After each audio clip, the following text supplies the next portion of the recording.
In the summer of 378 AD, the most powerful empire on earth marched with absolute confidence toward victory. The Roman Empire had crushed enemies for centuries, and this time seemed no different. Across the plains near Adrianople, Roman legions advanced in tight formation, shields locked, banners flying proudly in the wind. Facing them stood the Goths, refugees turned warriors, underestimated, hungry, and desperate. Rome believed discipline would triumph over chaos. What followed instead was one of the most catastrophic military disasters in human history. In a single afternoon, an entire Roman field army was annihilated. The emperor himself vanished into smoke and flames. This was not just a lost battle, it was the moment Rome learned it was no longer invincible. Adrianople shattered the illusion of Roman supremacy and changed the course of European history forever. This is the story of arrogance, desperation, betrayal, and blood. Of how the Roman Empire met a future it could no longer control. By the late 4th century, the Roman Empire still appeared unbreakable. Its cities were rich, its roads unmatched, and its armies feared across 3 continents. Yet beneath the surface, cracks were forming. Political corruption weakened leadership, and constant wars drained manpower. The empire was now divided between East and West, making coordination slow and dangerous. Rome still relied on its legions, but many soldiers were no longer citizens, they were mercenaries. Confidence remained high, but discipline was slipping. The empire believed its enemies were inferior barbarians, incapable of matching Roman strategy. This belief would prove fatal. The Goths were not a single tribe but a collection of warrior families driven from their homelands by the invading Huns. Starving, terrified, and desperate, they begged Rome for refuge across the Danube River. Rome agreed, but under brutal conditions. Roman officials exploited the Goths, selling food at outrageous prices and abusing their families. What began as asylum quickly turned into rebellion. These were not primitive fighters. The Goths were skilled cavalry warriors, fast, mobile, and deadly. Rome had underestimated them completely. Emperor Valens ruled the Eastern Roman Empire and wanted glory. When news arrived that the Goths were nearby, Valens ignored advice to wait for reinforcements. He wanted victory alone. Scouts reported incorrect enemy numbers, claiming the Goths were weak. Valens believed the battle would be easy. His army marched under the burning August sun, exhausted before the fighting even began. Pride overruled patience, and Rome paid the price. The Roman army marched for hours without rest or water. Heavy armor weighed them down. The Goths, meanwhile, waited behind a defensive circle of wagons. Dust filled the air. Tension grew with every step. The battlefield was already tilted in the Goths' favor. Rome arrived tired, thirsty, and disorganized, conditions no disciplined army could overcome. The Goths formed a massive wagon circle, protecting women, children, and supplies. It was both a fortress and a trap. Roman infantry attacked too early, without coordination. Arrows rained down.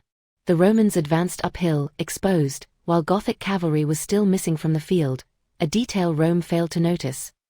Suddenly, Gothic cavalry returned, thousands of horsemen charging at full speed. Roman flanks collapsed instantly. The legions were surrounded. There was no retreat. Horses crushed infantry. Spears shattered shields. Panic spread faster than orders could be shouted. Roman formations disintegrated. Units fought alone. Commanders died where they stood. The sun burned overhead as blood soaked the earth. This was no longer a battle, it was a slaughter. Rome's legendary discipline vanished in hours. Emperor Valens disappeared amid the chaos. Some say he was wounded and burned alive in a farmhouse. His body was never found. A Roman emperor had fallen in battle, unthinkable only hours before. 2/3 of the Roman army lay dead. Veterans, officers, generals, gone. Adrianople was one of the worst defeats in Roman history. The myth of Roman invincibility was shattered forever. After Adrianople, Rome could no longer control its borders. Barbarian kingdoms rose inside the empire itself. This battle marked the beginning of Rome's slow collapse, and the birth of medieval Europe. Roman generals believed rigid formations guaranteed victory. For centuries, The legionary system crushed enemies through discipline and repetition. At Adrianople, this confidence turned into blindness. Commanders ignored terrain, weather, and exhaustion. Orders were rushed. Units advanced without support. Romans expected the Goths to break and flee, as barbarians always had. Instead, the Goths absorbed the attack and waited. Rome failed to adapt, and on a battlefield, inflexibility is deadly. The Goths understood fear better than Rome. They delayed battle, forcing Romans to stand under the sun, dehydrated and restless. They used noise, horns, shouts, and sudden charges to unnerve Roman soldiers.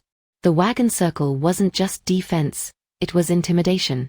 Smoke, dust, and screaming created confusion. The Goths fought like hunters, not soldiers, striking nerves before bodies. Roman scouts misjudged Gothic numbers. They believed most enemy cavalry was absent. This single mistake doomed the army. Roman command planned an infantry-heavy assault, unaware they were about to be encircled. Intelligence failure meant tactical suicide. In war, what you don't see kills you first.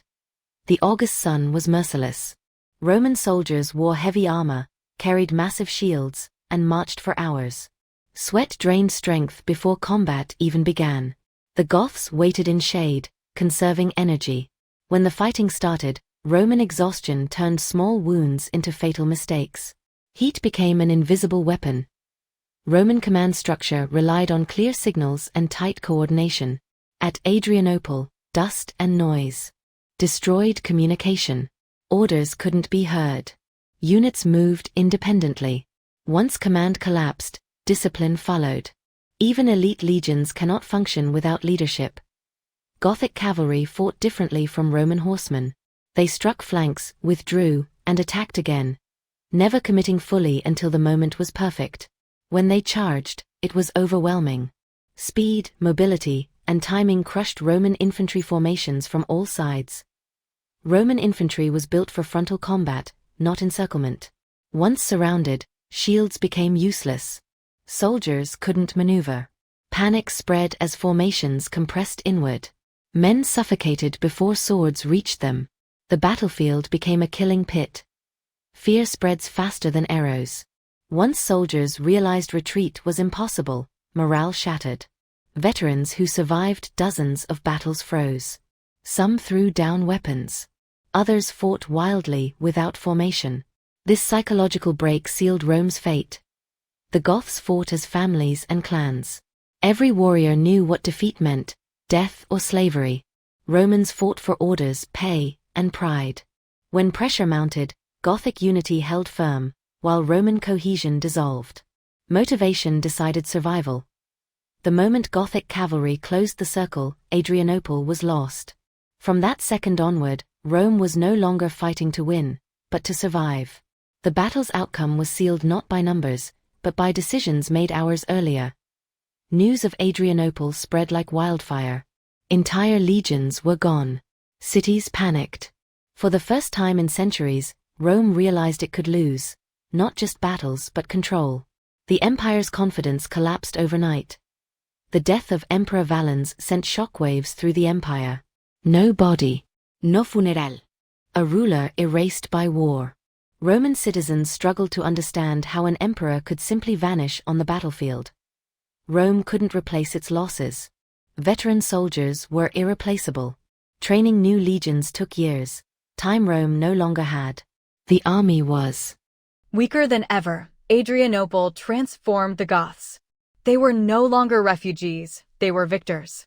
Their confidence soared, and other tribes took notice. Rome's enemies now believed victory was possible. For the first time, Rome negotiated from weakness. Goths were allowed to settle inside imperial borders as armed groups. This decision changed Europe forever. The legend of the Invincible Legion died at Adrianople. Future enemies no longer feared Rome. The psychological damage was permanent. With fewer troops, Rome abandoned frontier defenses. Borders became porous. Migration turned into invasion. Control slipped away piece by piece. Former enemies now ruled Roman lands. Gothic kingdoms emerged inside the empire. Rome was no longer purely Roman. Adrianople didn't end Rome, but it redirected history. Classical order slowly faded. Medieval Europe began to take shape. Rome survived Adrianople, but it never recovered. This was the point of no return. History had shifted. After Adrianople, Rome was forced to adapt. Heavy infantry was no longer enough.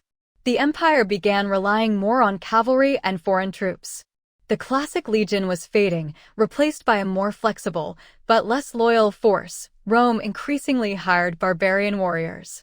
These fighters brought skill, but not loyalty. Payment replaced patriotism. The army became powerful, yet fragile from within. As outsiders filled the ranks, Roman identity weakened. Soldiers fought for commanders, not the empire. Rome's unity slowly dissolved. Adrianople taught Rome the power of mobility, intelligence, and timing. But these lessons came at an enormous cost.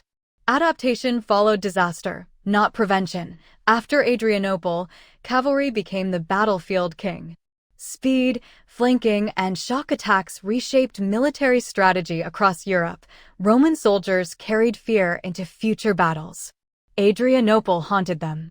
Confidence never fully returned. The Eastern Roman Empire adapted better. Stronger leadership and wealth allowed it to endure, eventually. Becoming Byzantium, the Western Empire lacked resources and stability. Repeated invasions followed. Collapse became inevitable. Military academies still study Adrianople. It proves arrogance, poor intelligence, and rushed decisions destroy empires. Adrianople marked the end of an age. The ancient world began to fade, making room for a new, uncertain future. When the fighting stopped, silence covered Adrianople. No victory cries. No Roman horns. Just bodies, broken shields, and smoke drifting into the sky. Empires don't fall in a day, but they crack in moments like this. Rome still stood, but it no longer believed in itself. Every future battle carried doubt. Adrianople lived in Roman memory as fear. Adrianople proved Rome could be beaten. Once that truth spread, the old world order collapsed. Power shifted to those once dismissed as barbarians. This was not Rome's fall, but its turning point. After Adrianople, survival replaced dominance. History changed direction. Generals still study Adrianople today. It teaches that arrogance kills faster than swords, and intelligence matters more than numbers. Rome believed its past victories guaranteed its future. Adrianople proved power without adaptation is temporary. From Rome's weakness rose medieval kingdoms, new cultures, and a reshaped Europe. Adrianople helped create the world we recognize today. Empires fall not from enemies alone, but from decisions. Adrianople was Rome's decision catching up to it. Never underestimate the desperate. Never ignore intelligence. Never rush glory. These lessons were written in Roman blood.